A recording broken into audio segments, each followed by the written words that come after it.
आप एक लाइन वो अपने हिसाब से गाए थे, बड़ा अच्छा लगा था। और भैया ने बोला था कि ज्योति जैसे गोलू राजा गाए थे ना, एक बार वैसे गाओ। पता है कैसे गाए थे? कितनी चाहत छुपाए बैठा हूँ। बैठी हूँ। अच्छा हाँ, कितनी चाहत छुपाए बैठी हूँ, ये ना सोचो कि मुझको प्यार नहीं। तुम जो आए हो मेरी दुनिया में, तुम जो आए हो मेरी, इसी को मैं हिंदी भी प्रयास कर देता नहीं नहीं, इसी जो आप अभी ये कर रहे हैं, इसी को बोला था कि ज्योति एक बार तुम जरा वो भी लगाया करो कि तुम जो आए हो मेरी दुनिया में, अब किसी का भी इंतजार नहीं। कितनी चाहत छुपाए बैठा हूँ, ये ना सोचो कि मुझको प्यार नहीं। तुम जो जाते हो मेरी दुनिया में, तुम जो आए हो मेरी दुनिया में, तुम जो आए हो मेरी दुनिया में, अब किसी का भी इंतजार नहीं। सारी दुनिया भुलाए बैठी हूँ, ये ना सोचो कि बेकरार नहीं। लेकिन कुछ मेरे भाई हाँ अगर जवाब देना चाहे, बिल्कुल, इस गीत का तो जवाब है नहीं, नहीं लेकिन आप दीजिए, लेकिन आप दे देंगे, कुछ हम कह दें कहिए इसी धुन में। अरे वाह, और अच्छी बात है। दिल लगौला के का जरूरी बा, दिल लगौला के का जरूरी बा, दिल लगौला के का जरूरी बा, दिल लगौला के का जरूरी बा, निमन नजदीक से तो दूरी बा, निमन नजदीक से दूरी बा। तुम जो जाते हो मेरी दुनिया में, अब किसी का इंतजार नहीं नहीं नहीं नहीं नहीं नहीं नहीं। चांद तारों की सुहानी रातें, कैसे भूलूंगा वो मुलाकातें। ये आपके लिए जो कितनी दिलकश, कितनी प्यारी है, याद आती है तुम्हारी बातें।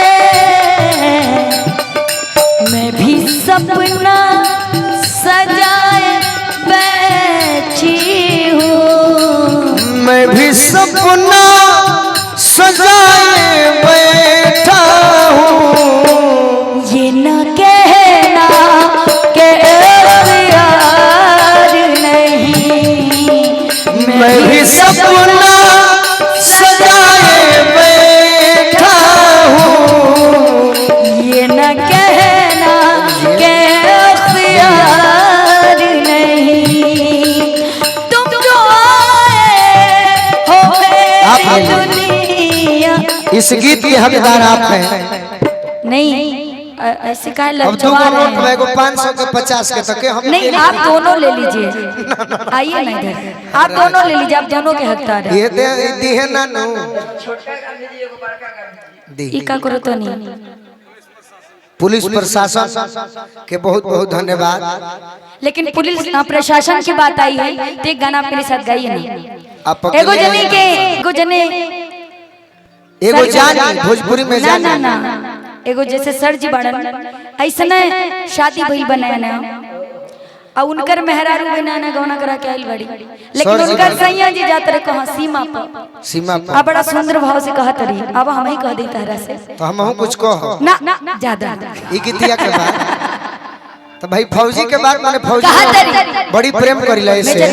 अरे होते सबेरे पिया वर्दी चढ़ा के हाथ में सूट के तू लटका के मत जा तू बहनवा बलम जी अब न उड़ा दी अचनवा बलम जी अब न उड़ा दी अचनवा बलम जी।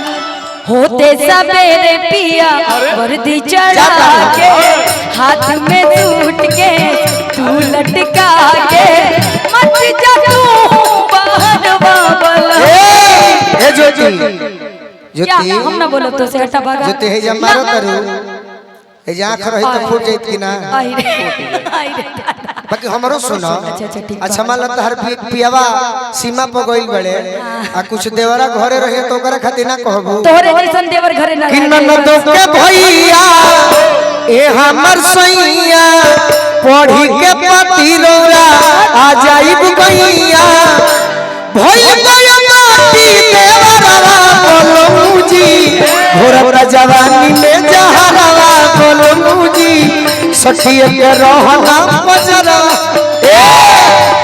यही दिन पे गौर बचुना का तू तो बहरा बड़ा ना तो सुना ना जो गो गई तो गो गई हां पक्का पक्का चल लेकिन हिसाब से हम बिना हिसाब से जब से तू सैया कैला हरियाणा होटल घोटात नहीं के हमारा से खाना और जरल रोज अरवा बलम जी आ गोलू राजा जैसन के लाइन मारे लो देवरवा बलम जी लाइन मारे लो अब सुनो जी कहले बानी कि जाओ गो गई तो गो गई नहीं। अरे हम तो तू ही कहतर कि ए सैया परिपैया का होई है हो रुपैया अरे ना चाहे हो लगा हरवा बोलमुजी अवा उड़ा दिया चरवा बोलमुजी सखिए के रहना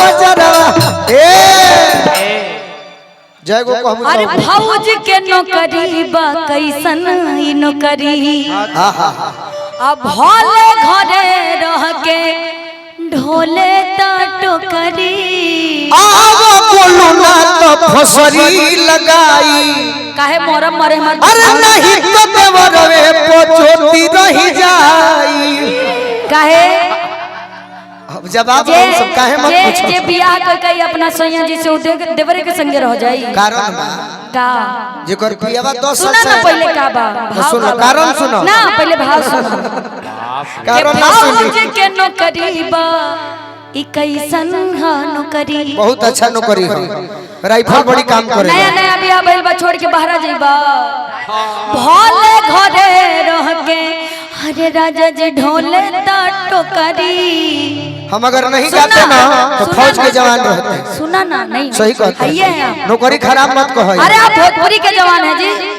देश के जवान क्या आप अपने शब्दों से देश की सेवा करते हैं ना बाकी सम्मान कर रहा देखो सब है हमारो कुछ लाग जाए इन्होंने क्यों मैंने सही बोला ना कि आप शब्दों से अपने देश की सेवा कर रही है। कम बड़ी बात है क्या ये कम बड़ी बात है सर ये सरस्वती सबके भाग्य में नहीं है जो आपके पास है कि भौज के नौकरी बा कैसे नौकरी लगवा दो भोले घरे रह के ढोले डांटो करी काहे हमरा दिलवा पे करेला तुम्हार हो वाह आ तू ही तो बड़ा सैया जिए के आधार हो सही में तोहर धड़ के जियरवा बोलम जी बाकी अवन उड़ा दी अचरवा बोलम जी अवन उड़ा दी अचरवा बोलम जी अवन उड़ा दी अचरवा बोलम जी अवन उड़ा दी अचरवा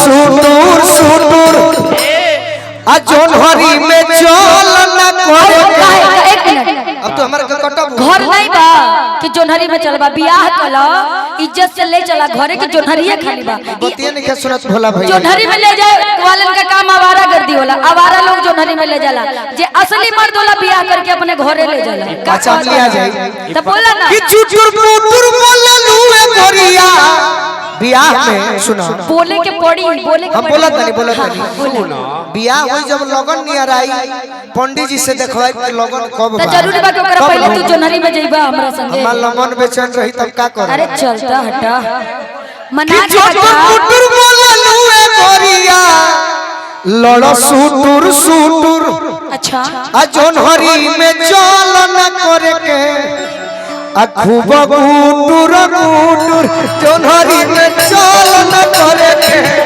खूब गुटुर